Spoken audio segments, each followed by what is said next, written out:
di safo la première chaîne locale de la commune de Yène 2STV mbégte la ñuy am di ànd ak yéen saa su ne ak programme seen télévision 2STV tey nag ñuy am mbégte bu baax di ànd ak yéen ci seen émission spéciale sport bu ñu ne spécial sport nag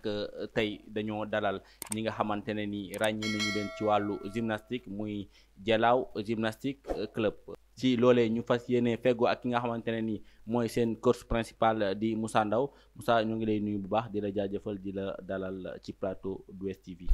waaw salaamaaleykum Omar maa ngi am contentement aussi ci invitation bi di rafetlu aussi bu baax a baax initiative bi aussi bu baax a baax donc di am contentement bi mu ñëwee fii fi nga xamante ne mooy 2STV donc mu nekk benn chaîne locale boo xamante ne aussi ñu ngi koy suivre bu baax a baax merci beaucoup. mu mel ni yow yaay coach principal bu Dialaw Gymnastique Club tey Dialaw Gymnastique Club boo ñu ko doon présenté ana nan lañ ko mën a ràññee. waaw avant may dem ci présentation bi rek je dirais que aussi damay présenté wu moi aussi je suis le principal coach de Dialaw Gymnastique Club. Dialaw Gymnastique Club aussi ñu ngi ko formé en 2016 mu nekk club boo xamante ni aussi dañuy def li nga xamante ni mooy waaye gymnastique au sol mais gymnastique aussi artistique. parce que gymnastique dafa bari ay branches je peux dire donc ñun nag gymnastique artistique la ñuy def depuis 2016 ñu ngi fi di travailler avec des petits et tout ça donc mu nekk club boo xamante ni aussi ñu turee ko li nga xamante ne mooy turu dëkk bi muy Dialaw Gymnastique Club. mu mel ni tudd nga ko sànq da ngeen di def gymnastique au sol ak gymnastique artistique tey lan moo tax ngeen def choix bi ci ñaar yooyu. bu ñu nee gym aussi on fait allusion aussi aux études. parce que dafa nekk loo xamante ne aussi ça fait partie du programme de leurs études maanaam ñi koy defal aussi ce sont des élèves yoo xamante ne aussi ñu ngi nekk au niveau du lycée wala au CM wala soit ñoo xamante ne ils sont au primaire donc moo tax ñu def choix boobu noonu peut-être am na aussi yeneen sport fi nekk mais gis nañu aussi booy am nañ capacité am nañ talent bi aussi moo tax aussi ñu def choix boobu nekk na aussi suñ passion yàlla dimbal ñu si aussi ñu def si ñu am si expérience am lu ñu si jot a dund aussi moo tax ñu ñëw def choix boobu noonu. tey jaar-jaar bi ba ngeen yegg si fii depuis 2016 ana fan ngeen jaar ci liggéey bi nan ngeen ko mënee. waaw pour dire vrai moom mën naa wax ne métti woon na trop parce que c'était trop dur même parce que boo xoolee gym dafa nekk loo xamante ne waa yéen mën nañoo wax ne xamuñu ko woon bu baax donc ñun aussi bi ñu ci nekkoon comme élève aussi nekk ci club bi moment yooyu mën nañoo wax ne ouverture bi amul woon donc programme lañ doon jouer doon ñu def compétition. mais tey yàlla def na aussi bi ñu ci nekkee ba léegi relâché wu ñu benn yoon quoi donc amoon nañu ay coach yu fi nekkoon ku ci mel ni monsieur Tani ku ci mel ni aussi monsieur Ngom ak monsieur Samb aussi donc ma leen di saluer aussi de passage ñoom ñoo doon encadré mais ci kaw loolu ñun ay prestations lañ doon joué maanaam au niveau du lycée wala CM mais après ñun mosuñu woon am chance opportunité dem compétition. man bi ma ñëwee aussi yàlla def ñu formé ba ma am capacité benn bi am niveau benn bi ma ñëwee dama ne man je ne vais pas m'arrêter là je vais aller au-dessus de là donc moo tax ma ne pourquoi pas ñi nga xamante ne aussi am nañ talent nu ñëw yokk niveau bi moo waral aussi ñu def ay nu mu tudd ñu affilié au niveau de la fédération de gymnastique donc après bi ñu affilié aussi ñu am permission maanaam mën a jouer ci compétition yi. compétition bi ñu mujjee joué nii rek mooy open qualification de Dakar. alors dinañ ci dellu si. donc daal compétition mën naa wax ne daal club bi ci conditions yooyu lañ dox ba fi mu yegg si nii quoi. tey jii objectif bi lan la parce que discipline bi ngeen nekk na discipline olympique bu nga xamante ne ni bu ñu demee Jeux olympiques da ngay gis ne ndaw ñi koy joué dañuy faral di nekk ay ñi ciy compétir dañuy faral di nekk ay ndaw ñu ràññee leen lool tey objectif bi. lan la gannaaw ba ngeen amee affiliation fédération est-ce que da ngeen pare ngeen pour dem ay championnat d'Afrique ak yeneen lan mooy objectif club bi. waaw objectif club bi moom mën naa wax ne aussi c'est d'aller au plus loin maanaam fépp fu ñu suñu bët may rek ñu dem wuti ji ko quoi parce que au début objectif bi maanaam c'était pour distraire la population de Yène def ay prestations après ñu ñuy fay ay xaalis 30 000 francs wala soit 25 000 francs après loolu lañ doon def mais là am nañ vision bu loin. cela veut dire que bëgg nañu aussi am ay champions au niveau national ou international parce que boo xoolee tamit ci compétition yi noonu lay demee parce que compétition bi dafa am niveau national am niveau international donc booy ñu ngi leen di préparer à ce que ñu am niveau boo xamante ni ils peuvent compétir au niveau international donc nekk ay champions donc objectif club bi foofu lañ ko basé mais pas à ce que ñu rester biir Yène après di def ay prestations après bu booy màggetee après jàll ci leneen non non dañu bëgg ñu nekk ay champion nekk des gens yoo xam ne des gens renommés ñu reconnaître au niveau international incha allah. ci yan anam ngeen di liggéey ci yan anam condition de travail mbaa yomb na parce que ku ne gym ne risque ci yu bëri ci enseignement beeg ci yu bëri ku ne gym ne risque donc côté assurance bi ci nan ngeen di travail yan condition. waaw foofu moom damay ubbi benn parenthèse rek parce que quand je dis la gymnastique on dit que la gymnastique est différente de la vie naturelle quand on dit c'est différent de la vie naturelle maanaam gymnastique boo xoolee dafa nekk loo xamante ne quand je dis que dans la vie naturelle on marche avec les deux jambes n'est-ce pas donc gymnastique c'est le contraire qui se passe donc sa bopp day sampu sa tànk ay samp sa tànk ay féete si kaw donc loolu c'est risqué donc pour aussi am benn avancement bi wala aussi ni mu risqué il faudra que ngay am koo xamante ne à chaque fois moo leen di épauler moo leen di encadrer raison pour laquelle il y a des encadreurs qui sont là man je ne travaille pas seul je travaille avec des amis qui sont là-bas comme les autres coachs comme Matar et aussi coach Mor donc on travaille ensemble cela veut dire que booy duñu leen bàyyi mukk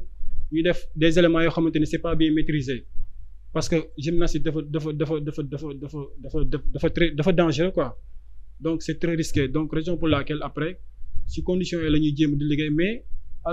la base en est que tamit on n'a pas assez de matériel parce que boo xoolee mairie bi war nañoo gën a gestu club yi nekk fii nii quoi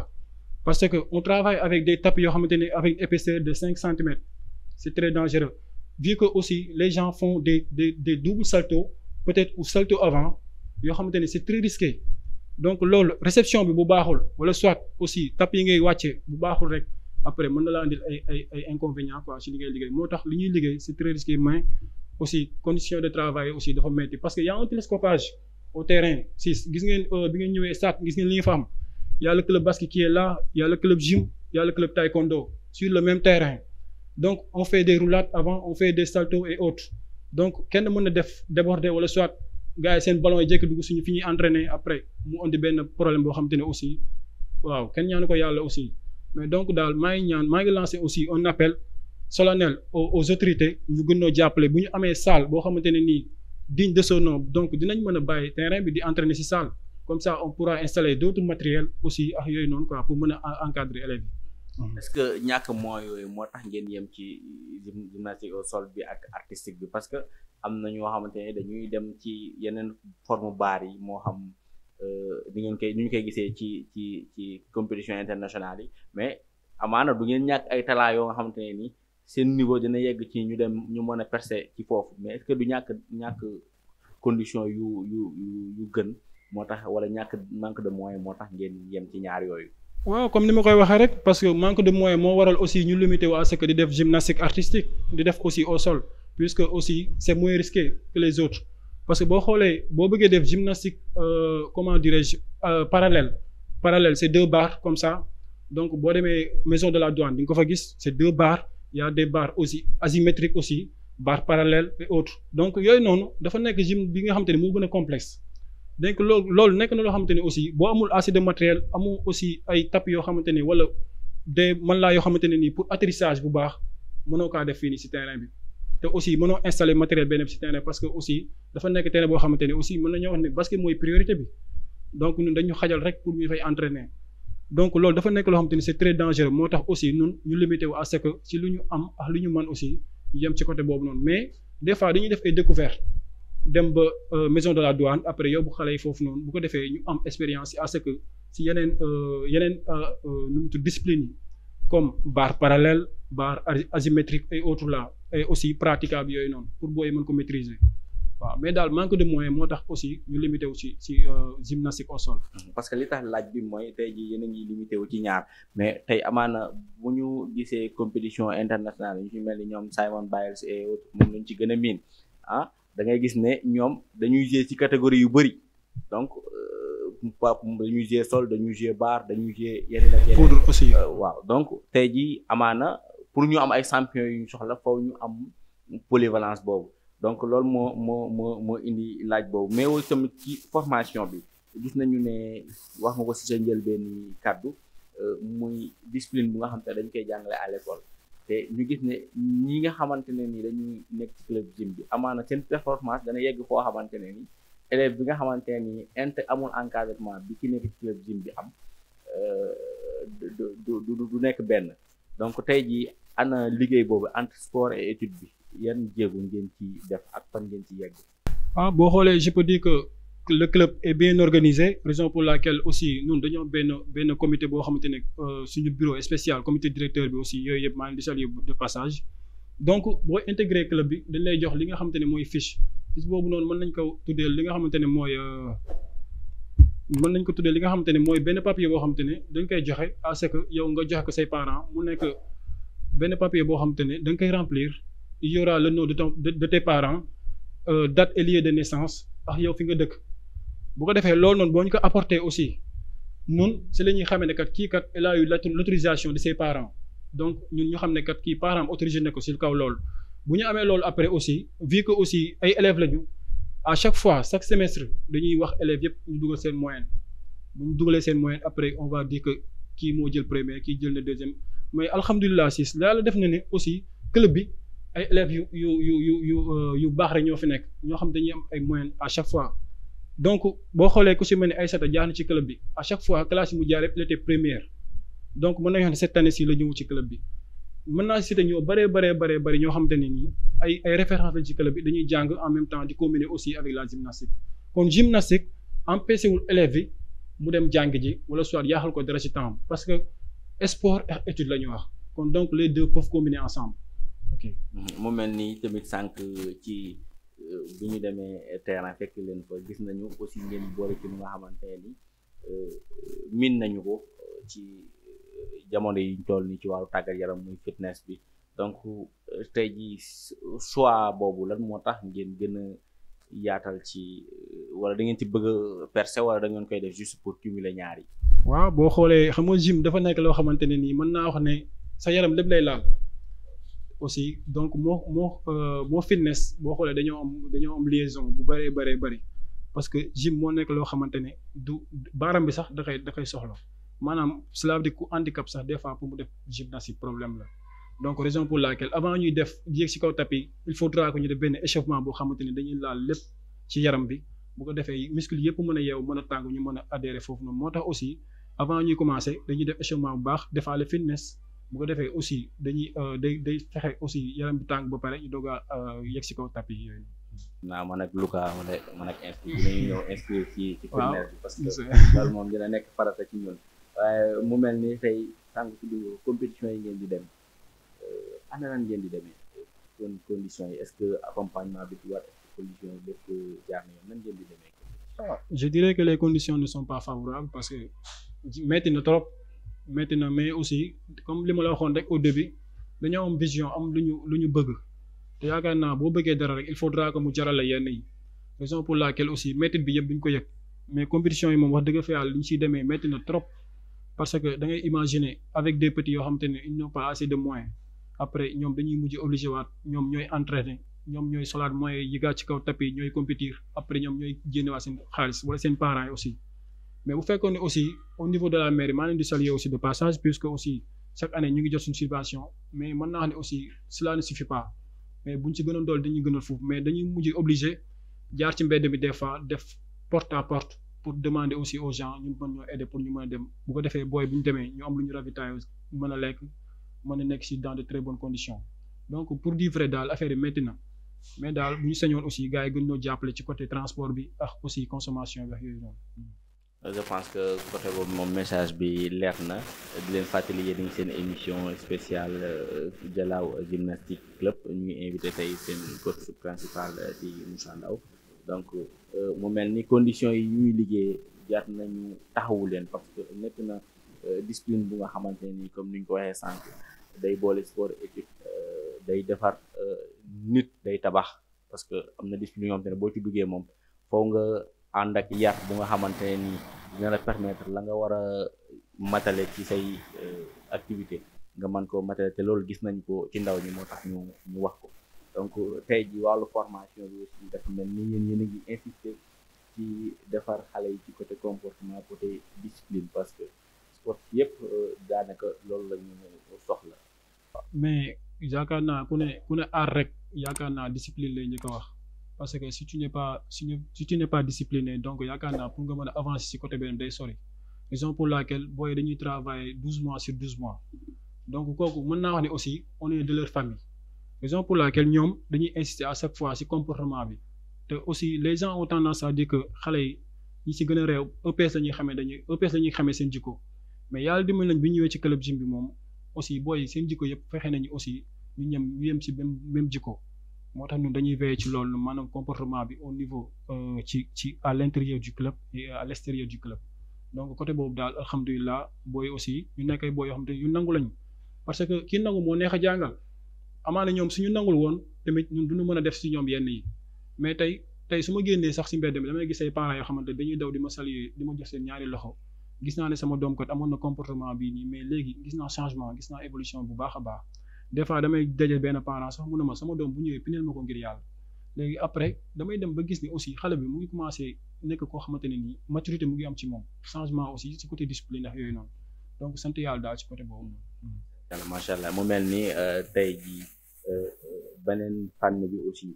gis nañu seetlu bi ñu ci def parce que ñëw nañu ko gis nañu ne gym bi daal dafa mel ni jeunes yi ñoom ñoo ci gën a engagé wu que góor ñi donc loolu soit la wala lu waral loolu parce que gis naa ni ñoo ëpp daal ci club bi. damay am lu ma naqari trop au niveau des garçons parce que góor yi yéen moom boo xoolee dese nañoo ñeme gym quoi te pourtant ñu ci bari mën nañ ko mais pour man amul regret parce que nous avons un champion d'Afrique Mouhamadou Lamine Ndiaye lii de yéen fi la dëkk nekk na champion d'Afrique en 2017 ci gymnastique moom la ko yàlla defal jagle ko amoon nañu aussi ay góor yoo xam dañ doon ñëw ci club bi mais dañuy def 2 à 3 saisons après ñu daw parce que boobu aussi mën naa wax ni amuñu woon temps pour compétir dañu jàppoon ne aussi dañoo nekk ci loo xamante ne aussi dañ koy def nii rek pour se distraire et tout ça mais maa ngi lancé waat appel ñoom góor ñi dawoon ñëpp ñu ñëwaat parce que xam ne aussi affaire yi changé na te instant bii nii incha allah ñun li ñu gëm mooy affaire bi jëg ci beneen palier te incha allah avec le temps dinañ ci gën a liggéey gën a yokk amélioration yi ci conditions de travail et autres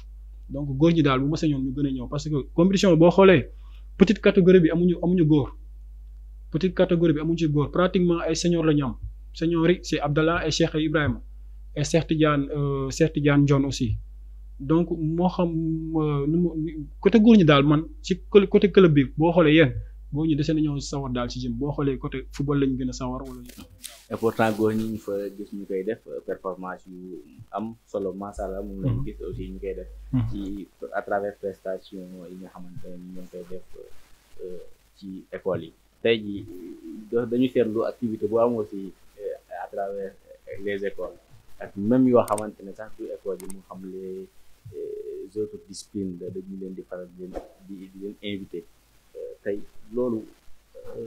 ban kii la def yéen ban motivation lay def yéen. mais je dirais que aussi ñu ngi def consommation locale puisque am nañ club boo xamante ne aussi comme li gars yi doon jëli extérieur di leen fay parce que boo xoolee Diène day am ay à chaque année day am ay festival mais ñun yàlla def na aussi dañuy invité wala soit ñu fay ñu xaalis boo xamante ne aussi dañuy ñëw jouer programme yi donc au niveau du lycée chaque année dañu fay jouer lu ci mel ni lycée CM wala Epliani yooyu yëpp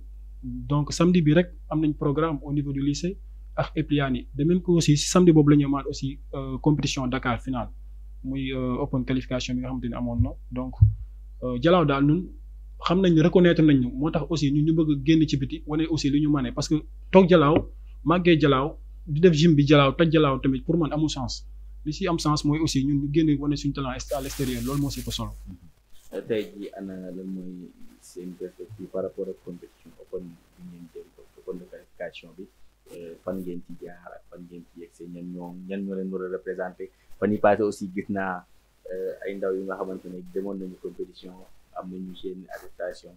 daanaka loolu aussi day nekk loo xamante ne nii dañ leen di félicité bu baax a baax tey boo mënee revenir ci performance yooyu parce que bu ñu nekk club rek ñu tudd performance rek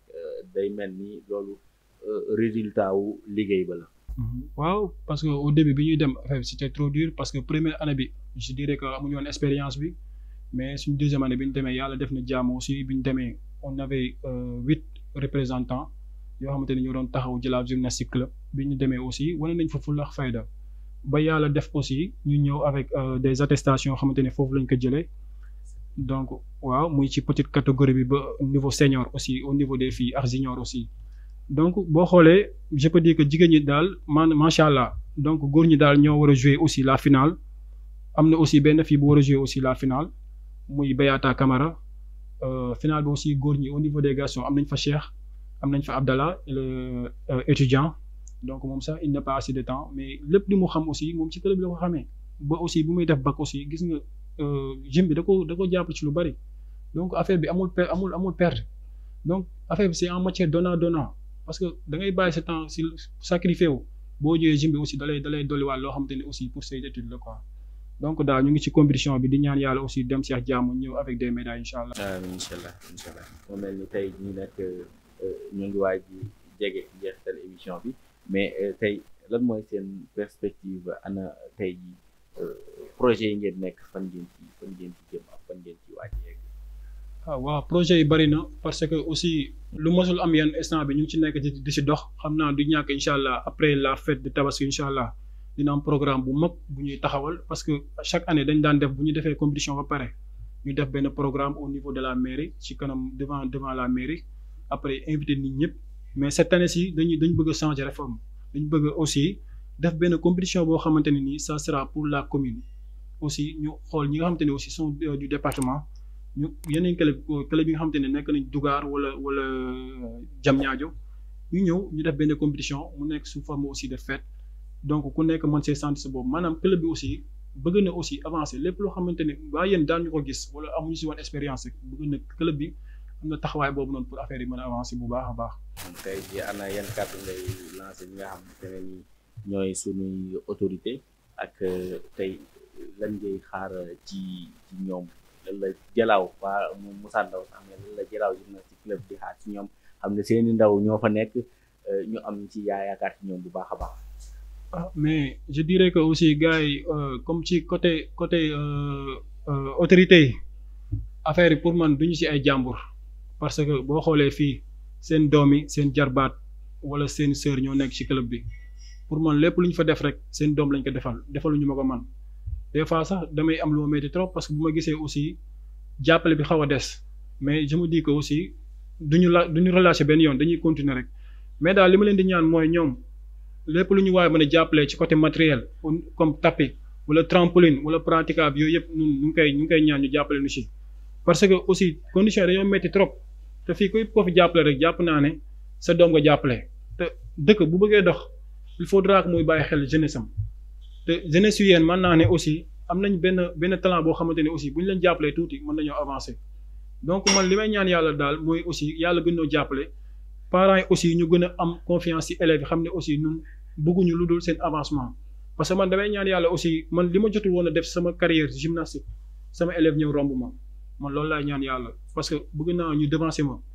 donc loolu daal laa xamante ni aussi bu ma sañoon autorités yi jàppale ñu ci am na ñoo xamante ni aussi sont des bonnes volontés parce que bi ñu demee ci ñoom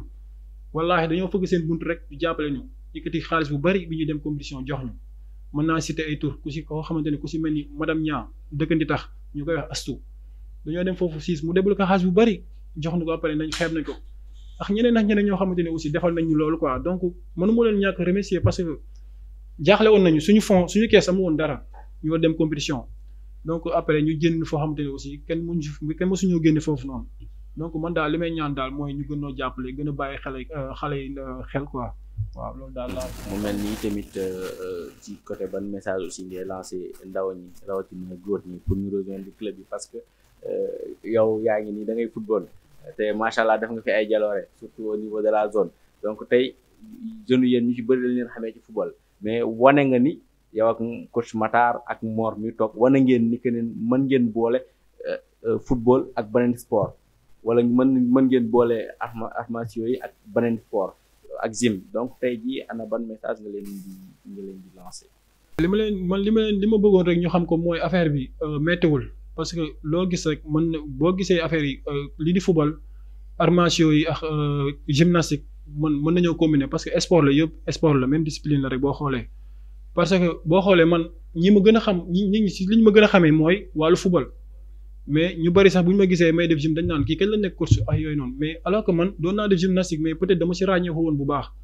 moo tax aussi yàqaluma dara sama football parce que boo xoolee dama doon compétir si championnat yi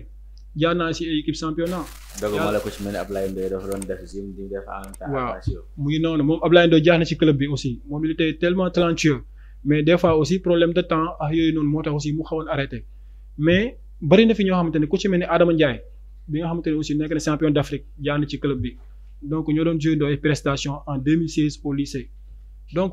am na ñeneen ak ñeneen aussi ku si mel ni aussi Mamadou Lamine Ndiaye mu doon cité sànq jaar na ci club bi kon donc loolu yàqalul kenn ci yow li ngay def Adama Ndiaye boo xoolee taekwondo lay def mais aussi capacité bi mu am ci gymnastique bu defoon gym nga ne non non est-ce que kii kañ la doon def gym donc pour man daal affaire yi mën na combiner ensemble yàqalul kenn dara kon donc góor ñi man li ma leen di ñaan mooy ñu ñëw rejoindre club bi ñu travailler ensemble. looy tàggoo ñu bàyyi la rek nga daal di tàggatoo bu baax aussi di nuyu ñi nga xamante ne ni ñoom nga àndal di nuyu aussi waa club bi parce que bi ñu ñëwee accueillir ngeen ñu bu baax te ñun lu mel ni yàgg nañu ko bëgg parce que bu ñu gisee yéen ay doomu yéen taxaw ci dara di ci ñafe di jàppale seen ay rak ñu ciy def ay résultats yoo xamante ne ni séntu ñu ci dara gañew ñu ci dara mais lu dul jàppale seen ay rak jàppale seen waa dëkk donc loolu day war ñun en tant que média nekkal fi askan wi ñu delloo leen di leen suivre di fësal aussi li ngeen di def nit ñi di ko gis te incha allah loolu day nekk lu wéy ak DSTV donc ñu bàyyi la nga tàggatoo. yoo xamante ne rek si juste des remerciements par rapport à vous aussi parce que gis nañu aussi taxawaay bi ak encouragement yi parce que gis naa aussi depuis lors yaa ngi ñuy suivre yaa ngi ñuy bàyyi xel te aussi fàttewuñu benn yoon ci li ngay def. donc aussi man li may lancé waale rek wala ñi may saluer waale mooy ñi nga xamante ne aussi ñoo ma formé parce que mënumaa ñëw fii def mission ba quitté du ma saluer aussi ñi ma formé ku ci mel ni monsieur Ngom jàpp ne sama carrière bu baax a baax monsieur Tani monsieur Samb aussi le doyen donc ñoo nekk xam ne ay professeurs yoo xam ne ñi man mosuñu maa fàtte benn yoon di ma jàppale donc aussi di sant waa di gërëm aussi waa 2STV di gis ne di wax ne aussi liggéey bi rafet na donc aussi c'est luñ ci gën a yokk rek gën a bàyyi xel aussi ñi nga xamante ne ñu ngi yëngu ci wàllu sport parce que gym kese neew fi bu ma sañoon aussi comme li ngeen def fii nii ci club gym da ngeen koy defaat ci yeneen salle yi parce que boo xoolee waa Kën Fuy aussi ñu ngi def ay jaloore ci biti yu garaaw kon donc pour man aussi li ngeen def ci noonu aussi war ngeen ko mën defaat yeneen salle yi may remercier aussi maître Ahmed bu Jalaaw Kën Fu club maa ngi koy sant bu baax a baax parce que c'est un ami boo xamante ne à chaque fois damay jox ay conseils bu ñuy compétir aussi moom moo ci gën a sonn comme aussi moom mooy maître salle bi donc loolu daal siis moo nekkoon li nga xamante ne aussi foog ma tàggoo ko di leen sant aussi waa Dues di xam di ñaan aussi télé bi gën a jëm ci kanam donc daal di leen remercier bu baax a baax di am contentement ci invitation bi. jërëjëf Moussa Ndao lay wuyoo nekk coach principal bu Jalaaw Gymnastique Club